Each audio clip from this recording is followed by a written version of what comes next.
नमस्कार, आपका स्वागत है सुरागलाल न्यूज चैनल के उत्तराखंड बुलेटिन में। मैं हूं अनुश्री भारद्वाज और नजर डालते हैं आज की फटाफट खबरों पर। भारतीय जनता पार्टी के तमाम दिग्गज पहुंचेंगे उत्तराखंड, जनसभाओं को करेंगे संबोधित। चंपावत में संपन्न हुई अमन कमेटी बैठक। लोहाघाट के मंदिरों में उमड़ा भक्तों का जनसैलाब। लोकसभा चुनाव की तैयारी एवं वीवीपैट कमीशनिंग कार्य आज से शुरू। राजधानी देहरादून में वायुसेना का चल रहा अभ्यास। 11 अप्रैल को पीएम मोदी उत्तराखंड के दौरे पर जनसभा को करेंगे संबोधित। मंदिर में दर्शन करने पहुंचे लाखों श्रद्धालु, चैत्र प्रतिपदा के चलते किए माता के दर्शन।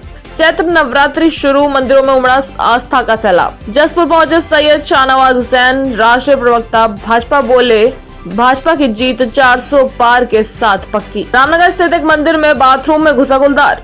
गिरजा देवी मंदिर के नीचे स्थित प्रसाद विक्रेताओं की दुकान में लगी भीषण आग। हल्द्वानी में लाखों रुपए गबन करने के मामले में कर्मचारियों पर हुई कार्रवाई। अब खबरें विस्तार से। लोकसभा चुनाव के मद्देनजर भाजपा ने पूरी ताकत झोंकनी शुरू कर दी है। 11 अप्रैल को जहां प्रधानमंत्री नरेंद्र मोदी दूसरी चुनावी सभा को ऋषिकेश में संबोधित करेंगे, वहीं 12 अप्रैल को केंद्रीय रक्षा मंत्री राजनाथ सिंह 3 जनसभाओं को संबोधित करेंगे। राजनाथ सिंह गौचर, लोहाघाट और काशीपुर में सभाओं को संबोधित करेंगे। उत्तर प्रदेश के मुख्यमंत्री योगी आदित्यनाथ 2 दिवसीय दौरे पर उत्तराखंड आ रहे हैं। योगी आदित्यनाथ 13 अप्रैल को हल्द्वानी में जनसभा करेंगे, जबकि 14 अप्रैल को श्रीनगर और हरिद्वार में 2 जनसभाएं करेंगे। केंद्रीय मंत्री स्मृति ईरानी गोपेश्वर में जनसभा करेंगी।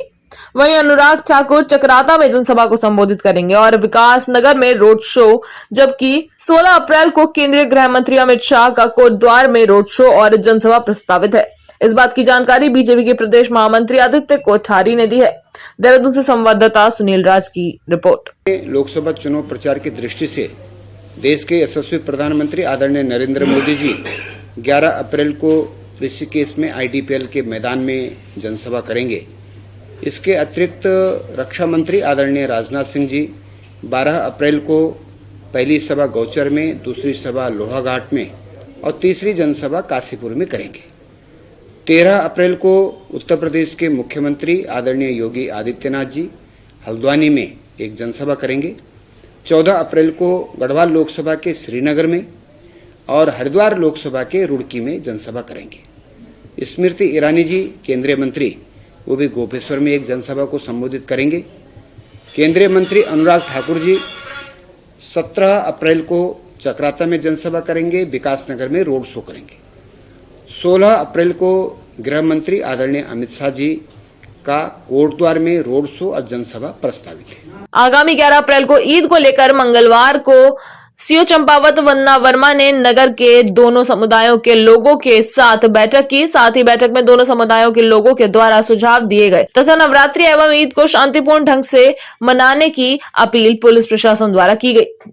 चंपावत से संवाददाता लक्ष्मण बिष्ट की रिपोर्ट। जब भी होगा तो जल्दी है। कॉलोनियां बन रही हैं।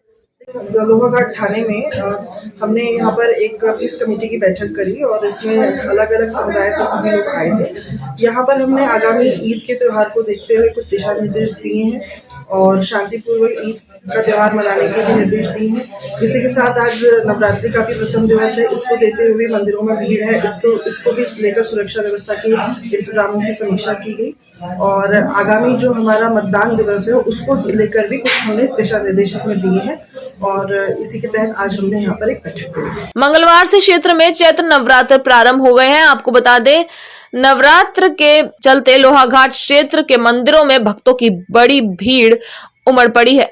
लोहाघाट के प्रसिद्ध विश्वेश्वर महादेव मंदिर, शीतला माता मंदिर में सवेरे से ही भक्तों की भारी भीड़ देखने को मिली। दूर दूर क्षेत्र से पहुंच बारी बारी से पूजा अर्चना कर परिवार की सुख समृद्धि के लिए माता की पूजा की गई। चंपावत से संवाददाता लक्ष्मण बिष्ट की रिपोर्ट।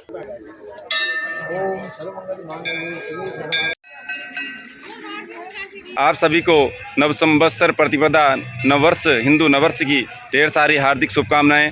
आज से नवरात्रि शुरू हो गई हैं और आज से 9 दिनों तक भक्त मां की आराधना करते हैं और अपनी अपनी मनोकामनाओं को लेकर जो है मां से प्रार्थना करते हैं। और आज के दिन दान पुण्य स्नान किया हुआ बहुत महत्व है। और अभी मैं पंचेश्वर महादेव के सम्मुख सरयू महाकाली संगम तट पर हूँ और यहाँ पर बहुत संख्या में भक्त लोग स्नान कर रहे हैं और माँ गंगा का आशीर्वाद ले रहे हैं। और पुनः मैं आप सभी को नवसंवत्सर प्रतिपदा की हार्दिक शुभकामनाएं देता हूं। धन्यवाद। लोकसभा चुनाव की तैयारी को लेकर एवं वीवीपैट कमीशनिंग का काम आज से शुरू हो गया है। आपको बता दें, इस दौरान symbol, mock poll, ballot paper, उम्मीदवार सेटिंग का काम जल्द से जल्द पूरा कर लिया जाएगा। साथ ही आपको बता दें कि कड़ी सुरक्षा वीडियोग्राफी के बीच शुरू कमिश्नरिंग का काम किया जा रहा है, जिसमें नैनीताल जिले की रामनगर विधानसभा को छोड़कर अन्य 5 विधानसभाओं के लिए जाने वाली ईवीएम मशीन में काम शुरू हो गया है। आज से ही राजनीतिक दलों के पदाधिकारी की उपस्थिति में काम शुरू किया गया। चुनाव प्रेक्षक ने निर्वाचन कर्मचारियों को जरूरी दिशा निर्देश दिए हैं। इसके अलावा 85 वर्ष से अधिक दिव्यांग मतदाताओं के घर घर जाकर मतदान की प्रक्रिया शुरू कर दी गई है। हल्द्वानी से संवाददाता दीपक अधिकारी की रिपोर्ट। आज से नैनीताल जनपद में जो हमारी 5 विधानसभाएं जो लोकसभा सीट में आती हैं, उसमें घर घर जाकर के दिव्यांग और 85 वर्ष से अधिक आयु के जो मतदाता हैं, उनका मतदान की प्रक्रिया आज से प्रारंभ कर ली गई है। इसमें लालकुआं, भीमताल, कालाडूंगी, रामनगर को छोड़ के बाकी सारी विधानसभाएं हैं। और दूसरा एक जो महत्वपूर्ण कार्य है वो ईवीएम कमीशनिंग का है, जिसमें बैलेट लगाया जाना, उम्मीदवारों को नाम सेट करना, मॉक पोल कराना, उनको सील कराना, वो प्रक्रिया जिसे हम ईवीएम कमीशनिंग कहते हैं, वह प्रक्रिया भी आज से प्रारंभ हो गई है।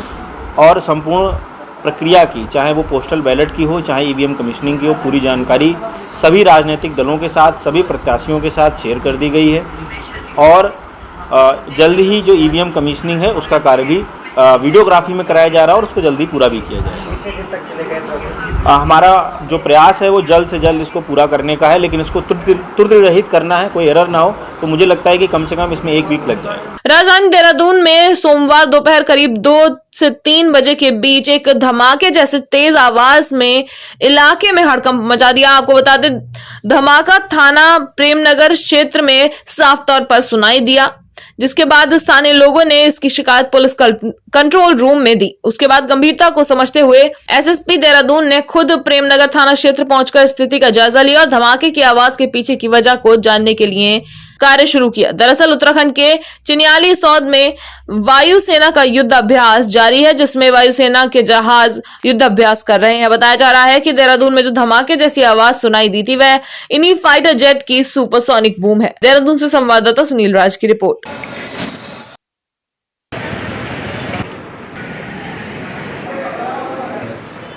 आज कंट्रोल रूम में विभिन्न माध्यमों से लगातार पब्लिक के द्वारा शिकायत दी गई कि उनके द्वारा एक अपने एरिया में ब्लास्ट की आवाज़ सुनाई दी है। और चूंकि लगातार ये विभिन्न थाना क्षेत्रों से, खासकर जो हमारा आईएमए का क्षेत्र है, फराई है, सेलाकोई, ऐसे क्षेत्रों से ज़्यादा व्यक्तियों की कॉल है। इसको देखते हुए तत्काल सभी टीमों को अलर्ट किया गया और जिन लोगों द्वारा सूचना दी गई थी उनसे व्यक्तिगत रूप से बात करके घटनाक्रम को समझा गया। तो पता चला कि उनके द्वारा बताया गया कि उन्होंने कहीं कोई ब्लास्ट होते नहीं देखा, जबकि एक ऐसी आवाज़ उनको लगी जो आसमान से या कहीं ऊपर से आई थी और जिसके कारण शीशे दरवाजे भी उनके कुछ उसमें हिल गए थे। इसको देखते हुए गंभीरता में समस्त थाना क्षेत्र में चेकिंग अभियान, लोगों से जानकारी मौके पर जाकर की गई। तो यह तथ्य प्रकाश में आया कि कहीं भी कोई ऐसी घटना जमीन पर ऐसी कोई घटित नहीं हुई, लेकिन हाँ, एक बहुत तेज आवाज़ सुनाई दी जो करीब 10 से 15 किलोमीटर के इलाके में पहुंची थी। इसके बाद जो हमारी विभिन्न एजेंसियां, चाहे हमारे यहाँ पर आईएमए हो, चाहे अन्य एरिया से, सभी से हमने कोऑर्डिनेशन करके जानकारी करी इसमें कि क्या पता कि कहीं की कोई ट्रेनिंग चल रहा हो, उसके कारण ऐसी कोई घटना या ऐसी कोई बात हुई हो। तो समस्त जानकारी के उपरांत ये पता चला कि जो एक फाइटर प्लेन जो जब तेज स्पीड पे चलते हैं और किसी रिहर्सल में जाते हैं, तो जो सुपरसोनिक बूम करके एक आवाज़, जो इससे तेज आवाज़ निकलती है, उसके कारण ऐसी घटना हो सकती है। इस संबंध में हमने एयरफोर्स ऑफिसर से बात करी है और इसमें चूंकि सामरिक महत्व की एक्सरसाइज होती है, इस संबंध में बहुत ज़्यादा डिटेल उपलब्ध नहीं है, लेकिन फिर भी इसमें यह है कि सुपरसोनिक बूम होता है, जो फाइटर प्लेन की आवाज़ के कारण होता है, उसके कारण ये तेज धमाके के रूप में लोगों को सुनाई दिया और जिससे लोग दहशत में आ गए थे। लेकिन ये सभी जो हमारे लोग थे, जो ग्राउंड लेवल पर जाकर सभी को बताया गया, सभी नागरिकों को, और एक कंट्रोल रूम का नंबर भी जारी किया गया और फेसबुक मीडिया के माध्यम से भी प्रचार प्रसार किया जा रहा है कि ऐसा कहीं भी कोई दहशत में आने की जरूरत नहीं है और एक नॉर्मल एक प्रक्रिया है और इसके तहत जो है ये आवाज़ जो सुनाई दी थी। लोगों से कुछ अपील की? हाँ, लोगों से अपील करी, जो जिन्होंने फ़ोन किए थे उनको भी बात करके फ़ोन करके उनको समझा बता दिया गया और साथ ही साथ पुनः जो है विभिन्न सोशल मीडिया प्लेटफॉर्म्स हों और आप लोग के माध्यम से भी इसको प्रचारित किया जा रहा है कि इसमें कोई घबराने की बात नहीं, कहीं कभी ऐसी घटना नहीं हुई है और भविष्य में भी अगर इस तरह कहीं आवाज आती है तो आप इसको ये मान के चले कि ये किसी एक्सरसाइज का पार्ट हो सकता है। प्रधानमंत्री नरेंद्र मोदी 11 अप्रैल को ऋषिकेश में जनसभा करेंगे। इसको लेकर भाजपा ने तैयारियां शुरू कर दी हैं। भाजपा के प्रदेश अध्यक्ष महेंद्र भट्ट ने भी प्रधानमंत्री मोदी की रैली की पुष्टि की है। भाजपा के ऋषिकेश में रैली के जरिए 23 विधानसभा सीटों को साधने की कोशिश है। टिहरी गढ़वाल और हरिद्वार इस रैली के जरिए कवर किए जाएंगे। साथ ही तीनों गढ़वाल की सीमा टिहरी गढ़वाल और हरिद्वार इस रैली के जरिए कवर होगी। इससे पहले 2 अप्रैल को पीएम मोदी ने रुद्रपुर में भाजपा के चुनाव प्रचार का शंखनाद किया था। इस रैली के जरिए भाजपा ने चुनावी शंखनाद किया और एक साथ नैनीताल और अल्मोड़ा सीट को साधने की कोशिश की। देहरादून से संवाददाता सुनील राज की रिपोर्ट।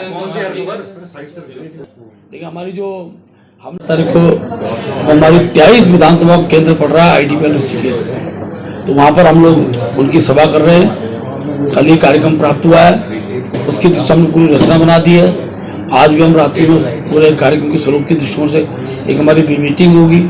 उस मीटिंग में हमने संख्या की दृष्टि से कही है और उसके प्रचार प्रसार की दृष्टि से कही है, सब प्रकार योजना बनाते हुए, और रुद्रपुर से बड़ी संख्या की हमारी वो सभा आईडीपीएल की होगी। अच्छा, हरियाणा जो कांग्रेस है तो एक साथ होनी चाहिए, सब लोग एक साथ बैठना ही नहीं चाहते।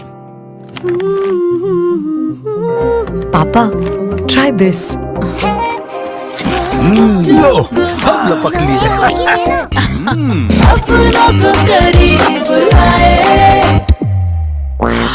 ये क्या हाल कर दिया है रूम का? बस कल से चाय? कल से चाय मेरे रूम में। देवर पर नमकीन। चैत्र नवरात्रि के पहले दिन मंदिरों में उमड़ा जनसैलाब। आपको बता दें, हिंदू नववर्ष की प्रथम दिन चैत्र शुक्ल प्रतिपदा को देवी के मंदिरों के साथ ही जिले के तमाम देवालयों में सुबह से ही श्रद्धालुओं की लंबी लंबी कतारें लग रही हैं। चितई गोलजू दरबार, विमलकोट माता मंदिर, अल्मोड़ा नंदा देवी आदि सभी स्थानों में भक्तों का तांता लगा हुआ है। अल्मोड़ा से संवाददाता हेमंत सिंह मेहरा की रिपोर्ट। आज से चैत्र के नवरात्रे शुरू हो चुके हैं। हल्द्वानी में मंदिरों में श्रद्धालुओं की खासी भीड़ देखी जा रही है। हल्द्वानी से सटे अष्टदश भुजा महालक्ष्मी मंदिर एकमात्र ऐसा मंदिर है जहां माता के सभी 9 रूप विराजमान है। ऐसे में दूर दूर से श्रद्धालु यहां आकर मां दुर्गा की आराधना करते हुए आशीर्वाद ले रहे हैं। महामंडलेश्वर सोमेश्वर यति जी महाराज ने बताया कि इस समय बसंत नवरात्रि है क्योंकि वसंत का महीना शुरू हो रहा है। साथ ही नव संवत्सर की शुरुआत हो चुकी है। इस नवरात्र में मां दुर्गा की पूजा अर्चना विशेष फलदायी होती है। वहीं शहर के तमाम मंदिरों में श्रद्धालुओं का तांता लगा रहा है। हल्द्वानी से संवाददाता दीपक अधिकारी की रिपोर्ट।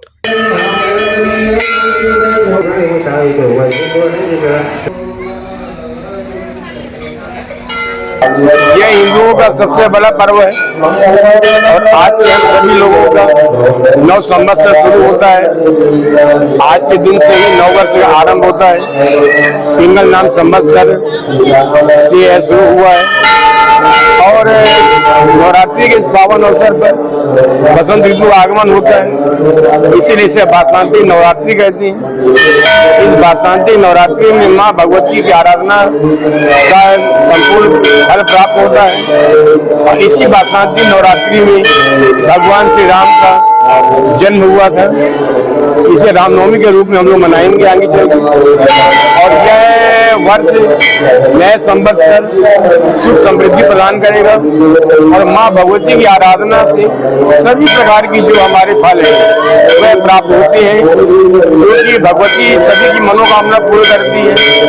और दुर्गा सप्तशती, कवच, कीला, गर्गला और चतुर्थ अध्याय का पार करने से मनुष्य को सुख समृद्धि प्राप्त होती है।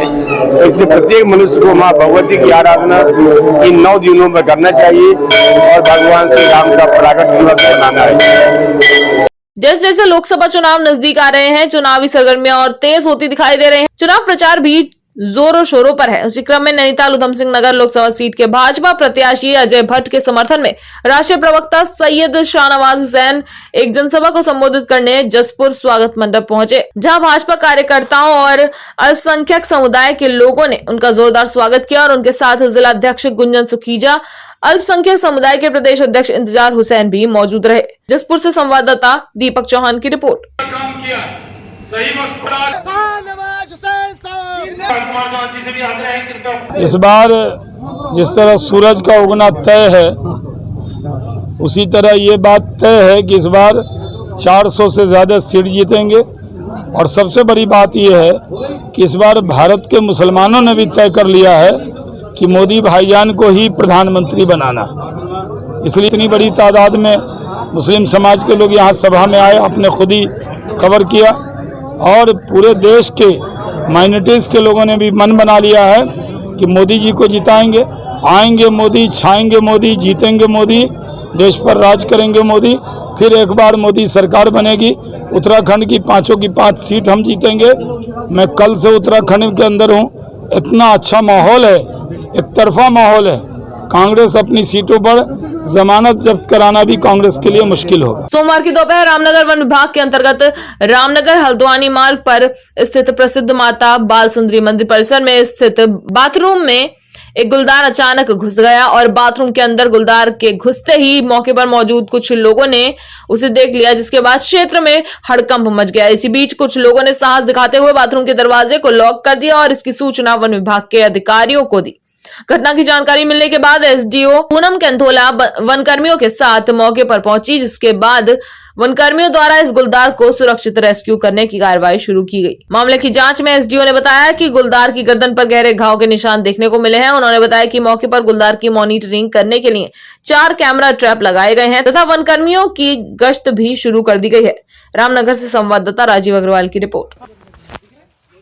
आज एक खबर मिली थी कि बाला सुंदरी मंदिर के बाथरूम में गुलदार जो है वो फंसा हुआ है, तो उसको वहाँ पर जाकर के उसको वहाँ से निकालने की कार्रवाई की गई। वो वहाँ से चला तो गया है, लेकिन अभी जाते समय जो उसकी फ़ोटो सामने आई है उसमें वो घायल दिखाई दे रहा है। तो इसके लिए हमने क्षेत्र में फिर 4 जगह कैमरा ट्रैप्स लगाए हैं और गश्ती दल उसको फॉलो भी करेगा कि वो जहाँ जाएगा तो उसको ढूंढने की कार्रवाई की जाएगी और वो पकड़ में आएगा तो उसे रेस्क्यू किया जाएगा। चाहे तो एक साथ होनी चाहिए, सब लोग एक साथ बैठना ही नहीं चाहते। पापा ट्राई दिस। लो सब पक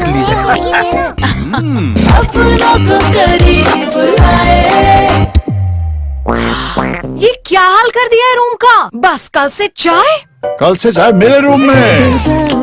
देवर पान नमकीन प्रसिद्ध गिरजा देवी मंदिर के नीचे स्थित 40 से अधिक प्रसाद विक्रेताओं की दुकानों में अज्ञात कारण के चलते लगी भीषण आग। फायर ब्रिगेड की टीमों ने मौके पर पहुंच आग पर काफी दिक्कतों के बाद पाया काबू। आपको बता दें, बीती रोज दोपहर प्रसिद्ध गिरजा देवी मंदिर के नीचे स्थित 40 दुकानों में अचानक आग लग गई, जिसके बाद दुकानदारों का लाखों का सामान जलकर राख हो गया। रामनगर से संवाददाता राजीव अग्रवाल की रिपोर्ट। पहले ऊपर मंदिर से लगी आग, वहाँ से एक गुल्ला गिरा उसने छप्पर के ऊपर से, उसमें वहाँ से शुरू हुई आग पूरे माल।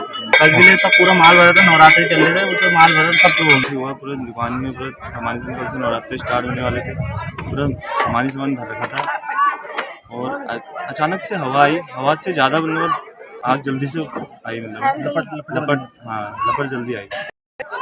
हम काफ़ी हुआ, जान बच भारी दुकानें जली 40-50 जली। आग की सूचना 2:07-8 के लगभग प्राप्त हुई। उक्त सूचना पर हम अपनी फायर यूनिट लेकर घटनास्थल पर पहुंचे। घटनास्थल पर गाड़ी आने का कोई नहीं था, लेकिन आकर के पार्टियों द्वारा, स्थानीय व्यक्तियों द्वारा जो है आग को बुझा दिया गया था, जिसमें सहयोग किया गया। और कितना नुकसान हुआ या क्या हुआ इसका भी आकलन किया जा रहा है और पूछताछ कर उसका हिसाब लगा के तो आगे को नुकसान का पता लगता है। स्वामी जी करीब 15 मिनट पहले मिली, जो ही हमको सूचना मिली, लक्ष्मी निशांत पप्पू जी को फ़ोन किया, हमारे उपाध्यक्ष हैं नवाज जी को फ़ोन किया, वो तुरंत आगे जो भी काम हो, तो हम बिना किसी विलम्ब के यहाँ पहुँच गए। और जैसा कि प्रत्यक्षदर्शी ने बताया कि लगभग 40 दुकानें यहाँ जली। मैंने माननीय एसडीएम साहब को फ़ोन कर दिया कि वहाँ विकराल स्थिति होगी, लेकिन उम्मीद नहीं की जा सकती कि इतना मतलब हादसा होगा। और हमने भी उधर जाकर आग तो ऊपर से आई है नीचे कैसे, चाहे गोला आया हो, चाहे कोई धूप आई हो, कैसे आई हो। बहुत बड़ी क्षति हुई है गिरजे के लिए, खासकर नवरात्रि की पहले। ये हम सबके लिए बड़ा दुर्भाग्य है और बस प्रसन्नता केवल इस बात की, माँ के आशीर्वाद से कोई जनहानि नहीं हुई है। हाँ जाना जी, ये बड़ी बात। ठीक है। मार्च के पहले सप्ताह में सुशीला तिवारी अस्पताल में लाखों रुपए के गबन के मामले में कुछ कर्मचारियों पर आरोप लगा था कि खून, एक्सरे समेत अन्य जांचों के नाम पर मरीजों से फीस ली तो गई, लेकिन मेडिकल कॉलेज के खाते में जमा नहीं की गई। इसके बाद मेडिकल कॉलेज प्रशासन की जांच में एक महिला कर्मी के घर कई रसीद बुकें बरामद हुई, जिसके बाद कर्मचारियों को बिलिंग काउंटर से हटाकर उसे 2 किस्तों में 7,77,000 रिकवर भी किए गए। दूसरी ओर 2 अन्य महिला कर्मचारियों की गंभीर लापरवाही मानते हुए कॉलेज प्रशासन ने उनकी सेवाएं समाप्त करने को लेकर भी निदेशालय को पत्र भेजा है। हल्द्वानी से संवाददाता दीपक अधिकारी की रिपोर्ट। 1 साल से ना ही रसीदें जमा कराई। हमारे सामने गड़बड़ी सामने आई थी कि एक महिला कार्मिक द्वारा अस्पताल में ओपीडी की रसीदें काटी जा रही हैं और रसीदें भी और उसके साथ धनराशि भी जमा नहीं की जा रही है। तो हमने जब जांच की तो हमने पिछले लगभग 1 वर्ष की 1,75,000 रसीदों की पूरी जांच पूरी कर ली है और उसमें जो सामने आया कि 946 ऐसी रसीदें थी जो संबंधित कार्मिक द्वारा काटी गई लेकिन अस्पताल में जमा नहीं की। उसके सापेक्ष कुल धनराशि 7,57,867 रुपये बनती है जो संबंधित कार्मिक द्वारा जमा की जानी थी। हालांकि बाद में जब मामला संज्ञान में आया तो कार्मिक के द्वारा 2 किस्तों में 7,77,000 रुपये जमा करा दिए गए थे। इसके अतिरिक्त 34 रसीदें अभी भी ऐसी हैं जो संबंधित कार्मिक द्वारा काटी गई थी या बरामद नहीं हो पाई हैं, अभी हमारे संज्ञान में नहीं है, लेकिन वो हमारे इसमें जमा नहीं हो पाई हैं। इसके अतिरिक्त इस पूरे प्रकरण में एक मेजर जो लापरवाही सामने आई है वो जो पंजीकरण विभाग की प्रभारी थी, उनके द्वारा सामान्य रूप से चेक नहीं किया जाता कि प्रतिदिन हम जो जितनी रसीदें दे रहे हैं वो वापस आ रही हैं। तो यह मामला पिछले लगभग 1 वर्ष से चल रहा है। तो ये पंजीकरण प्रभारी थी, उनके स्तर से भी घोर लापरवाही आई है। सर क्या इनमें आगे क्या कदम उठाया जाएगा इसके बाद? देखिए, जो संबंधित महिला कार्मिक थी वो तो सरकारी धन के गबन और लापरवाही की दोषी साबित हुई हैं, तो उस पर क्योंकि वो आउटसोर्स के माध्यम से तैनात है तो जो भी उन पर कार्रवाई होनी है वो होगी। उसके अलावा 2 जो हमारी पंजीकरण प्रभारी और उनकी सहयोगी थी वो हमारे रेगुलर कार्मिक हैं, तो उन पर अनुशासनात्मक कार्रवाई होगी। उसके लिए हम पत्र निदेशालय को भेजेंगे। आज के लिए बस इतना ही। उत्तराखंड से जुड़ी सभी खबरों को जानने के लिए जुड़े रहें सुरागीलाल न्यूज चैनल से। धन्यवाद।